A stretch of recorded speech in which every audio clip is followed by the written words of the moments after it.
Hello friends, how are you all. हमारा आज वाला एसएससी का टेस्ट डिस्कस कर रहे हैं। आज जो हमारा एसएससी का टेस्ट हुआ था वो टेस्ट था इसके एसएससी 2AA FKN। ये जो टेस्ट था ये 20 अगस्त को सेकंड शिफ्ट में टेस्ट हुआ था। ठीक है, 20 अगस्त 2017 को एसएससी सीजीएल प्री का सेकंड शिफ्ट का टेस्ट था। रोज़ की तरह टेस्ट का लिंक अवेलेबल है। जिसने ये टेस्ट ना किया हो, पहले आप टेस्ट को डाउनलोड करके टेस्ट को अटैम्प्ट कर सकते हो, उसके बाद ये वीडियो देख सकते हो। ठीक है, और अभी देखो हम देखते हैं। कह रहा my sister had a tough time removing the chewing gum that stuck with her hair. कह रहा है मेरी जो सिस्टर थी, मतलब सिस्टर है, बड़ा टफ टाइम गया उसका, मतलब कि बहुत ज़्यादा उसको प्रॉब्लम हुई जब वो रिमूव कर रही थी chewing gum that stuck with her hair. नहीं, जब भी चिंगम कहीं पे स्टक होती है, चिपकती है, तो वो इन होती है, stuck in throat, stuck in clothes. ठीक है ना, तो स्टक इन हेयर, ना कि स्टक विद हर हेयर। तो थर्ड पार्ट में एरर है। अगला क्वेश्चन देख रहे हैं। कह रहा the captain along with his team has been invited to the function. कह रहा जो कैप्टन है उसकी टीम के साथ इनवाइट किया गया है फंक्शन पे। तो captain along with his team has been invited. अब देखो, कैप्टन को इनवाइट किया गया है तो captain has been invited to the function. तो कैप्टन और अलोंग विद के बाद आने वाला हिज टीम जो है वो तो यहाँ पे ऑब्जेक्ट का काम कर रहा है अलोंग विद के। तो सब्जेक्ट जो है वो कैप्टन है, उसके अकॉर्डिंग हैज़ बीन लगा है। हैज़ बीन के साथ इनवाइटेड वर्ब की थर्ड फॉर्म भी बिल्कुल सही है। Sentence is correct, there is no error in this sentence.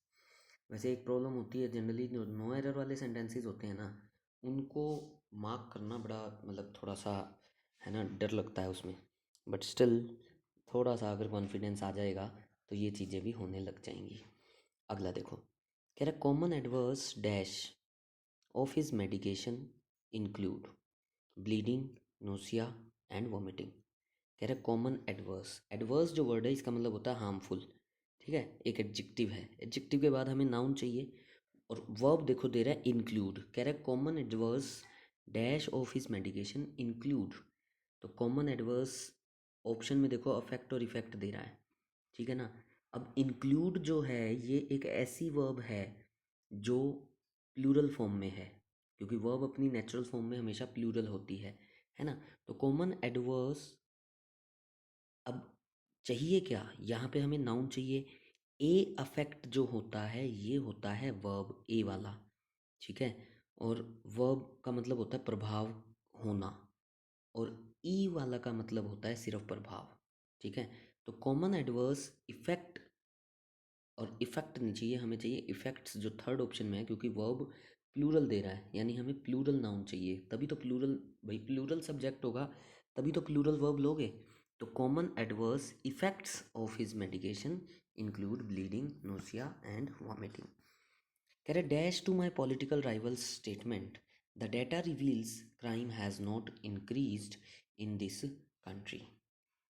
कह रहा है dash to my political rivals statement. कह रहा है जो मेरा पॉलिटिकल राइवल है की स्टेटमेंट जिस जो है, तो जो डेटा है वो तो ये कह रहा है कि crime has not increase, crime बढ़ा नहीं है इन दिस कंट्री। तो excepting to my political rivals statement, contrary to my political, contrary के बाद टू आता है, कॉन्ट्रारी टू का मतलब होता है अपोजिट टू। मतलब पॉलिटिकल राइवल जो है ना वो तो कह रहा है कि क्राइम बढ़ गया है, लेकिन एक्चुअल में डाटा जो है वो बता रहा है कि क्राइम बढ़ा नहीं है। रेफरेंस टू का भी कोई सीन नहीं बनता यहाँ पे, और असिस्टिंग टू भी नहीं बनता। तो ऑप्शन जो बन रहा है वो बन रहा है सेकेंड ऑप्शन, कॉन्ट्रारी टू। अगला देखो, अगला वर्ड है रवाइन। रवाइन जो वर्ड होता है इसका हमें सिनोनिम बताना है। दोनों ऑप्शन, दोनों क्वेश्चन जो हैं इनके सिनोनिम बताने हैं। रवाइन जो वर्ड होता है ना, इसका मतलब होता है खाई। ठीक है, deep narrow valley with steep sides, खाई, खड्डा। ठीक है, फर्स्ट ऑप्शन देखो, फर्स्ट ऑप्शन है ल्यूसिड। ल्यूसिड का मतलब होता है क्लियर। ठीक है, सेकंड ऑप्शन है पेटेंट। पेटेंट तो रजिस्टर करवाते हैं, पेटेंट लेते हैं, है ना। तो वहाँ पे यूज़ होता है। और जो थर्ड ऑप्शन है ना एबिस, ये इस क्वेश्चन का आंसर है। रवाइन का सिनोनिम है एबिस। एबिस का मतलब ही होता है खाई। और जो फोर्थ ऑप्शन है ना पेल्पेबल, ये लूसिड का सिनोनिम है। The fear was palpable on his face. तो फियर जो था ना बिल्कुल दिख रहा था। पेल्पेबल भी मतलब यही होता है क्लियर, बिल्कुल जो सामने दिख रहा हो। ठीक है, तो थर्ड ऑप्शन जो है एबिस वो इसका सिनोनिम हो गया। सिक्स्थ ऑप्शन है रैल्म। रैल्म वर्ड का हमें सिनोनिम बताना है। रैल्म जो वर्ड होता है इसका मतलब होता है किंगडम, राज। ठीक है, वो एरिया जहाँ पे मैं एक्टिविटी कर सकता हूँ। ठीक है, फर्स्ट ऑप्शन है वॉल्ट। वॉल्ट जो वर्ड है ना इसका मीनिंग होता है तिजोरी। ठीक है, कोई भी सेलर, घर में ऐसी सेल जहाँ पे हम सीक्रेट चीज़ें रखते हैं, तो सीक्रेट रूम। एजर जो वर्ड है, एजर, एजर वर्ड का मतलब होता है ब्राइट ब्लू कलर। ठीक है, लिड जो वर्ड है इसका मतलब होता है ढक्कन, कवर ऑफ समथिंग। और तो जो डायमेंशन वर्ड है, डायमेंशंस होती हैं चौड़ाई लंबाई, तो एरिया है ना। रैल्म जो वर्ड है एरिया ऑफ एक्टिविटी हो गया, और डायमेंशन भी हो गया area of activity. Next word is rebuff, जिसका हमें अपोजिट बताना है, एंटोनिम बताना है। देखो रिबफ जो वर्ड होता है ना इसका मतलब होता है रिफ्यूज़ टू एक्सेप्ट समथिंग। कोई आपको हेल्प करना चाह रहा है, कोई आपको प्रपोजल दे रहा है, और आप बड़े मतलब गंदे तरीके से अगर आप उसको एक्सेप्ट मतलब नहीं करते हो, बिल्कुल मतलब उसको बेइज्जती सी कर देते हो, तो उसको बोलते हैं रिबफ।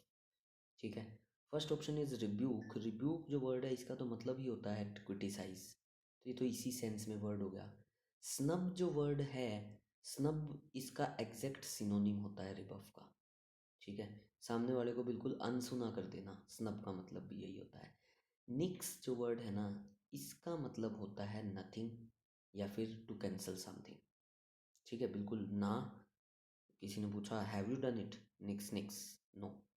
ठीक है, और निक्स का सेकंड मीनिंग हो जाता है two cancel something.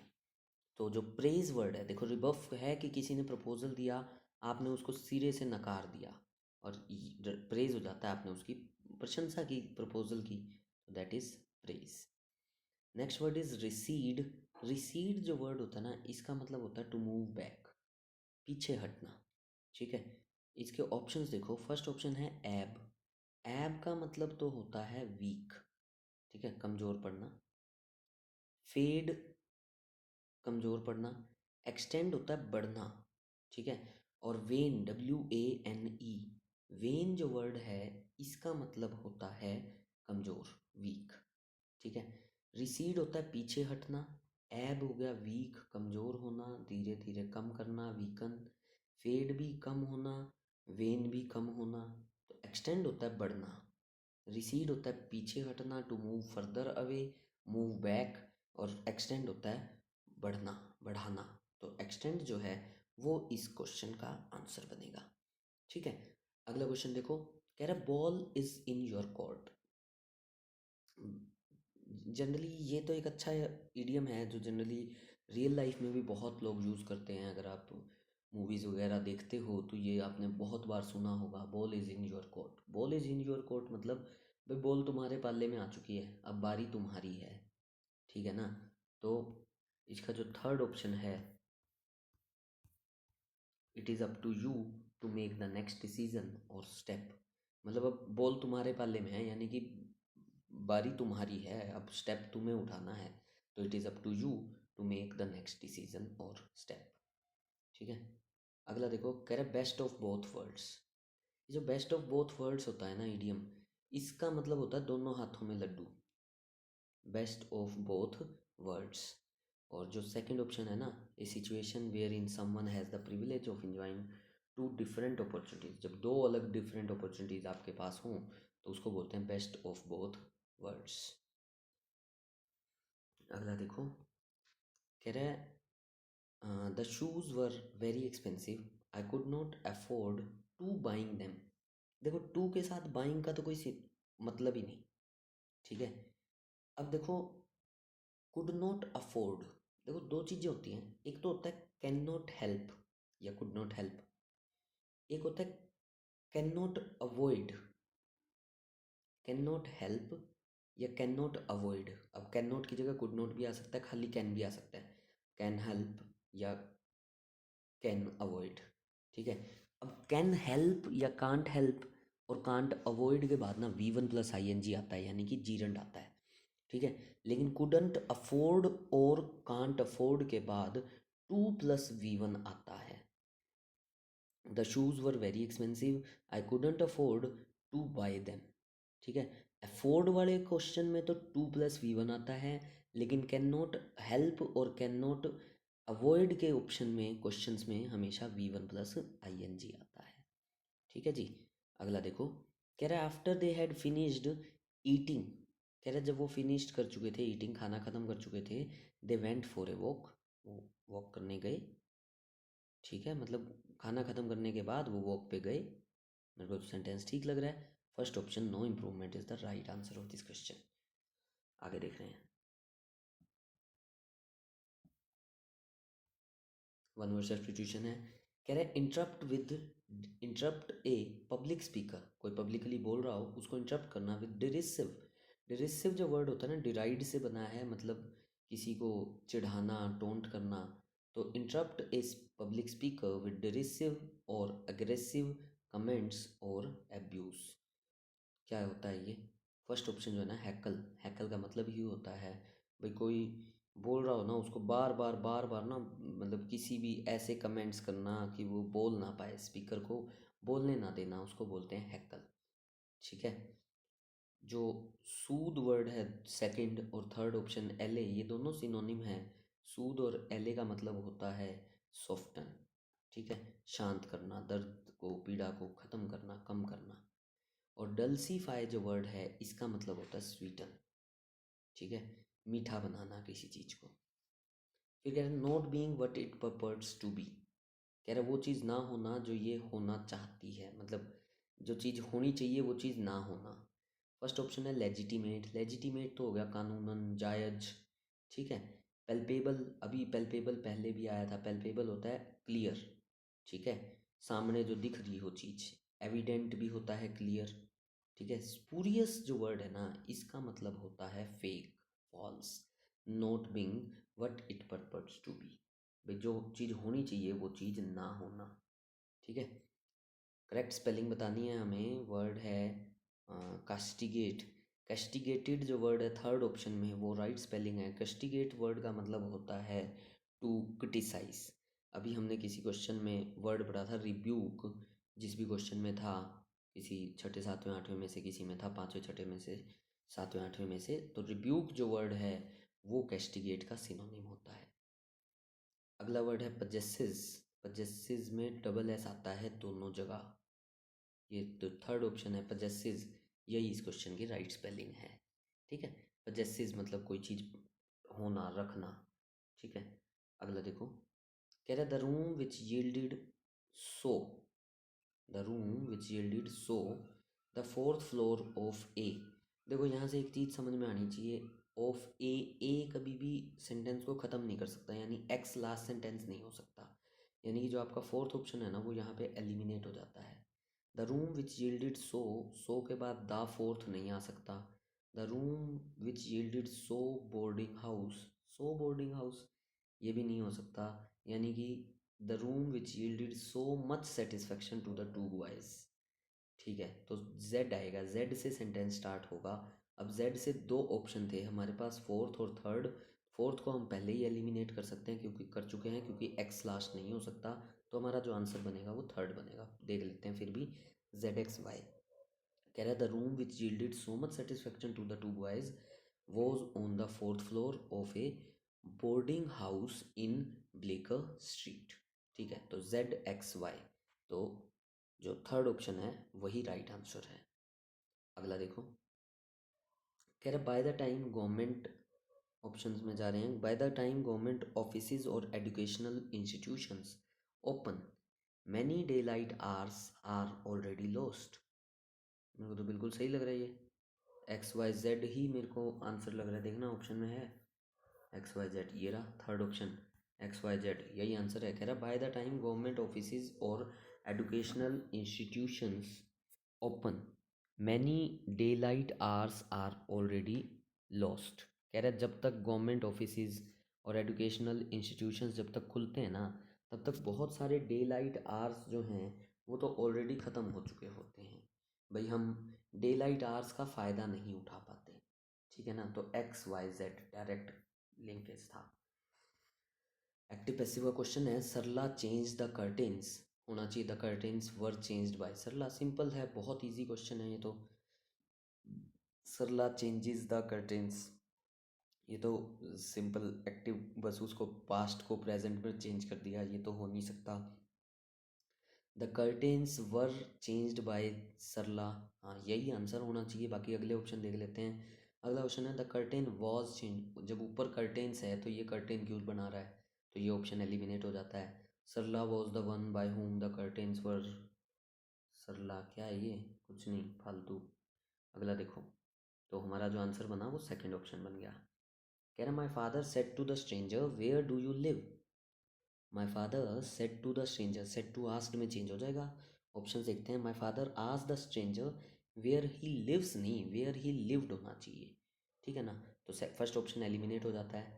Second option, my father asked the stranger where he has been living, has been living कहाँ से आ गया, फालतू बकवास।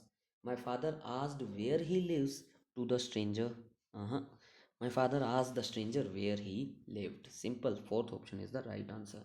देखो, अगर मैं आपको एक ओवरऑल बात बताऊँ ना, अभी तक मतलब हम देखो 20 अगस्त के टेस्ट पे आ गए, लगभग लगभग हमारा जो एसएससी सीजीएल के जितने प्रीवियस टेस्ट थे लगभग लगभग कवर होने को हैं, ठीक है। तो अगर हम ये कवर करने वाले हैं, तो मैंने एक चीज़ नोटिस की है, वो ये है कि जितने भी ये जो टेस्ट हुए ना, जो लोग कह रहे हैं सर डिफ़िकल्टी एक दिन तो बहुत ज़्यादा थी, एक दिन बहुत कम थी, ऐसा कुछ भी नहीं है। सबके सब टेस्ट सेम डिफ़िकल्टी लेवल के हैं। अगर किसी टेस्ट में वोकैब मुश्किल आ जाती है तो और कुछ ना कुछ बहुत इजी आ जाता है। जैसे आज 19वां और 20वां क्वेश्चन तो बिल्कुल बच्चों वाला क्वेश्चन था, ठीक है ना, मतलब जिसको बेसिक पता है एक्टिव पैसिव का, नरेशन का, वो इजीली ठीक करेगा इनको। तो चीज़ वही है कहीं ना कहीं, बस चीज़ें वैसे दे दी जाती हैं कि अ, हमें लगता है कि हमें नहीं आ रही, तो इसलिए चीज़ मुश्किल है, जबकि लेवल अगर मेरे से अगर पूछा जाए तो सेइंग ऑनेस्टली जो जो लेवल एग्ज़ाम्स का था वो बिल्कुल इक्वल था, ठीक है। अभी तक हम जनरली सब उनके अंदर टेस्ट के अंदर क्लोज टेस्ट करते आए, आज वाले टेस्ट में एक पैसेज है तो देख रहे हैं, पढ़ रहे हैं। कह रहा माई कोट प्रीटी वार्म, तो माई कोट इज़ प्रीटी वार्म, मतलब मेरा कोट जो है वो गर्म है। Even though it cost pound, ये पाउंड का साइन है, 9.99, and came from the flea market. देखो जो फ्ली मार्केट होती है ना, ये होती है जहाँ सेल सूल लगती हैं, सेकंड हैंड गुड्स बिकती हैं, चोर बाज़ार लगता है ना जैसे दिल्ली में, उस टाइप की जो मार्केट होती है उसको बोलते हैं फ्ली, बड़ी बाज़ार जो होता है, मतलब रोड पे ऐसी रेडियाँ टाइप्स लगा के। तो कह रहे हैं my coat is pretty warm even though it cost pound 9.99 and came from the flea market. कह रहा है it had a label in it, Kristin Bayer, ये लेबल था उस पर, but I cut it out as soon as I got home, लेकिन मैंने इस लेबल को काट दिया जैसे ही मैं घर पहुंचा या पहुंची, जो भी, I don't know. You can't work where I work and have Christian Dior in your court. कह रहा है जो भी ये ऑथर है वो कह रहा है कि तुम वहाँ पे काम नहीं कर सकते जहाँ मैं काम करता हूँ, मतलब आप जिस जगह पे काम कर रहा हूँ मैं, उस जगह पे आप क्रिस्टन बायर नाम की चीज़ का लोगो ले जाके नहीं ले जा सकते, पता नहीं क्यों भाई। कह रहे you could have a genuine vintage Christian Dior label, अच्छा ये जो क्रिस्टन बायर है ना, ये लेबल नहीं है, लेबल एक्चुअल जो लेबल होना चाहिए वो होना चाहिए क्रिस्टन डायर। समझे बात को, जैसे फ़ोन आता है ब्लैकबेरी का, अब ब्लैकबेरी के नाम पे ना किसी ने फ़ोन बना दिया वाइट चेरी, अब वाइट चेरी या ब्लैक चेरी, तो ब्लैक चेरी नहीं है ब्रांड, जनरली आपने देखा होगा ब्रांड के नाम की ना कॉपी की जाती है, एप्पल की जगह बना दिया मैप्पल, ठीक है। तो इन्होंने भी वही कर रखा था, क्रिस्टियन बायर लगा रखा था, जबकि एक्चुअल जेन्युइन जो है वो है क्रिस्टियन डायर। कह रहे you could have a genuine vintage Christian Dior label, कह रहा है आपके पास अगर हो लेबल तो क्रिस्टियन डायर का होना चाहिए, और समथिंग जैपनीज, या कोई जैपनीज चीज़ होनी चाहिए, और मे बी नो लेबल, या फिर कोई लेबल ही ना हो, because you make your clothes yourself, क्योंकि आप अपने कपड़े खुद ही सिलते हो, out of retro fabrics that you source at Alfie's antiques. Retro होता है मतलब पास्ट, पुराने। तो उन फैब्रिक से आप अपने कपड़े खरीद बनाते हो। That you source at Alfie's antiques, जो आप एल्फीज एंटीक्स नाम की कोई जगह होगी, वहाँ से आप कपड़े सप्लाई करवाते हो, फैब्रिक वहाँ से लेके आते हो। बट नॉट यही क्रिश्चियन बायर। क्रिश्चियन बायर नहीं होना चाहिए, क्रिश्चियन डायर हो सकता है, जापानीज हो सकता है, या विदाउट लेबल हो सकता है, लेकिन क्रिश्चियन बायर नहीं हो सकता। As I get near Catford Bridge I start to feel a knot of tension. Knot of tension मतलब दिमाग में एकदम से ना उलझने सी होने लगी, मतलब ऐसा लग रहा है कि पता नहीं क्या होगा। ठीक है, कह रहा है जो भी है ऑथर कह रहा है as I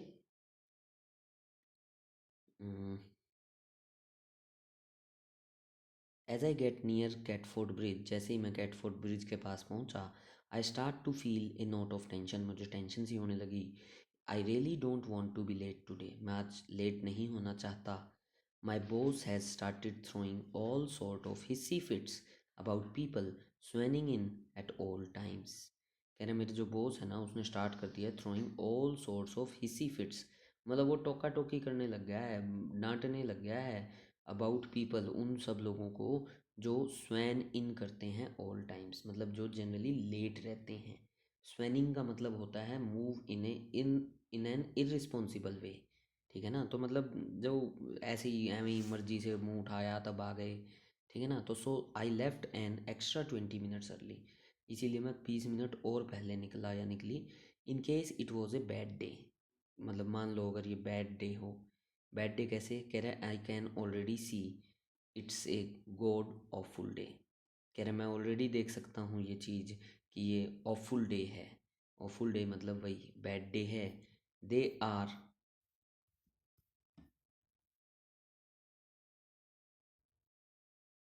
they have been having a lot of problems on our line recently and keep cancelling trains with no warning। कह रहे हैं बहुत सारी प्रॉब्लम्स हो रही हैं, हमारी जो लाइन है, रेलवे लाइन है, और ट्रेन्स जो है ना कैंसिल हो जाती हैं without any warning. Trouble is in London rush, कह रहे लंदन के रश में ट्रबल ये है, you can't just cancel trains, ये नहीं है कि भाई आप तो कैंसिल कर दो trains. What are all the people who were planning to get on that train suppose to do. कह रहे जो उस ट्रेन पे बैठने वाले थे वो क्या करेंगे, इवेपोरेट, क्या मतलब बैठे रहें अपना टाइम वेस्ट करें। ठीक है, ठीक है। ऑप्शंस, क्वेश्चन सीखते हैं। कह रहा what aspect of the coat she wanted to hide. अच्छा, शी बता रहा है, अब देखो यहाँ पे जाके इसने बताया शी, ऑथर का नाम कहीं पे भी मतलब उसके अंदर नहीं आया जिससे पता लगे शी या ही। ठीक है, what aspect of the coat she wanted to hide, क्या छुपाना चाहती थी। That it was too warm, वो ये वार्म था ये छुपाना चाहती थी। That it was a cheap copy, that it was expensive, that it was from a luxury market. किस चीज़ को छुपाना चाहती थी वो, कि भाई ये चीप कॉपी था, है ना, क्रिश्चियन डायर नहीं था, क्रिश्चियन बायर था। ठीक है ना, छुपाना ये थोड़ी जाएगी कि एक्सपेंसिव है, वार्म है, या लग्जरी मार्केट। लग्जरी मार्केट से तो लिया ही नहीं था, फ्ली मार्केट से लिया था।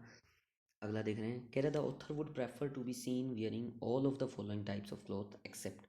ऑथर क्या पहनना पसंद करेगा एक चीज़ को छोड़ के। कह रहा है क्रिस्टन डायर लेबल पहनना पसंद करेगा, any Japanese brand cloth stitched by herself, या those with the Kristin Bayer label. कौन सा नहीं पहनना उसने, क्रिस्टन बायर लेबल, है ना, क्रिस्टन डायर लेबल तो पहनने को राजी है, क्रिस्टियन बायर लेबल पहन के राजी नहीं है। तो fourth option is the right answer. कह रहा why is her boss angry, उसका बॉस एंग्री क्यों है, क्योंकि लोग नाराज आ रहे हैं, क्योंकि जो लोग हैं वो लेट आ रहे हैं। ऑप्शन देखते हैं, because he has started suffering from fits, क्योंकि उसको दौरे पड़ने लगे हैं, फिट्स का मतलब हो जाता है दौरे। Because it is a bad day, क्योंकि दिन खराब है। Because she was late that day before, because employees are coming late to work. तो fourth option is the right answer. कह रहा what has been the problem with London trains lately. Lately का मतलब होता है रिसेंटली। लंदन की trains के साथ रिसेंटली क्या प्रॉब्लम चल रही है। The trains have become awful, trains ख़राब हो गई हैं। There are more trains during rush hours, trains ज़्यादा हैं रश आवर में। रश आवर होते हैं जब ज़्यादा ज़रूरत हो, जब रश हो। People are late to work because of train delays, people late हो रहे हैं ट्रेन डिलेज के कारण। या trains are cancelled without prior intimation, intimation होता है इन्फॉर्मेशन। तो फोर्थ ऑप्शन है कि भाई ट्रेन्स जो है ना बिना इन्फॉर्मेशन के कैंसिल कर दी जाती हैं। बड़ा मतलब इजी सा पैसेज था देखो। Which of the following situations creates a bad day for the author. कौन सी सिचुएशन जो है जो उसके लिए बैड डे कर रही है। ठीक है। Being caught wearing a cheap brand coat, किस कारण से उसका दिन खराब हो सकता है। Being caught wearing a cheap brand coat, cancelled trains during London rush hour, when our employees are on time but she is late फालतू, ये तो वैसे ही थर्ड ऑप्शन ख़त्म हो जाता है। Having to spend money on expensive clothes, expensive तो ख़रीदा ही नहीं उसने, तो ये ऑप्शन भी एलिमिनेट हो जाता है। बचता है फर्स्ट और सेकंड। किसके कारण से दिन उसका बुरा हो सकता है। वो 20 मिनट पहले निकली, क्यों निकली, क्योंकि उसको यही डर था कि भाई अगर ट्रेन लेट हो गई तो दिन बुरा हो जाएगा। ठीक है ना। तो इसीलिए कौन सा answer, second answer, cancelled trains during London rush hour. तो बड़ा मतलब अगर मैं बात करूँ तो ओवरऑल अगर टेस्ट जो था ना इजी था। मतलब अभी तक के एसएससी सीजीएल प्री के हमने जितने भी टेस्ट देखे हैं ना, अगर आप एक अच्छे रीडर हो, अगर आप 2 ढाई 3 4 महीने से तैयारी कर रहे हो, तो बहुत इजीली आप 35+ स्कोर कर सकते हो। ठीक है। अगर आप अभी मतलब मेरे साथ अगर सारे टेस्ट को करते आ रहे हो, तो आपका स्कोर अब थोड़ा सा इम्प्रूव होना चाहिए। अगर आपका स्कोर इम्प्रूव नहीं हो रहा तो आप ये चीज़ नोटिस करो कि आपका स्कोर कट कहाँ पे रहा है, किस चीज़ में गलती हो रही है। आपके क्लोज टेस्ट में गलती हो रही है, पैसेज में गलती हो रही है, PQRS गलत हो रहे हैं, वोकैब में प्रॉब्लम आ रही है, एरर्स ठीक नहीं हो रहे, प्रॉब्लम कहाँ आ रही है, उस चीज़ को फोकस करके उस चीज़ पे थोड़ा सा वर्कआउट स्टार्ट करो। ठीक है ना। ईडीएम्स की अगर मैं बात करूँ तो ईडीएम्स वगैरह जो हैं ये जनरली वही पिछले ईडीएम्स ही आ रहे हैं जो पहले जनरली आते रहे हैं। तो प्रीवियस ईयर के अगर आप ईडीएम्स उठा के कर लो तो उससे बाहर कुछ नहीं आया अभी तक। ठीक है ना। कोई एक आधा आ जाए तो आ जाए, अदरवाइज़ प्रीवियस ईयर वाले ही आ रहे हैं, है ना। तो इनको करने का भी ये फ़ायदा भी यही है कि अगली बार भी हम जब टेस्ट दे रहे होंगे तो मोस्ट प्रोबेबली चांसेस यही हैं कि इनमें से ही क्वेश्चन, इनके जैसे ही क्वेश्चंस आएंगे। हो सकता है डायरेक्ट रिपीट ही हो जाए इन्हीं में से। ठीक है ना। तो थोड़ा सा अगेन एनालाइज कर रहे हो तो इन चीज़ों को भी एनालाइज करो कि अगर नंबर कट रहे हैं तो कहाँ कट रहे हैं, और जिस चीज़ में, जिस एरिया में हम वीक पड़ रहे हैं उस चीज़ पे वर्कआउट करना स्टार्ट करो। ठीक है जी। तो आज के लिए थैंक यू फ्रेंड्स।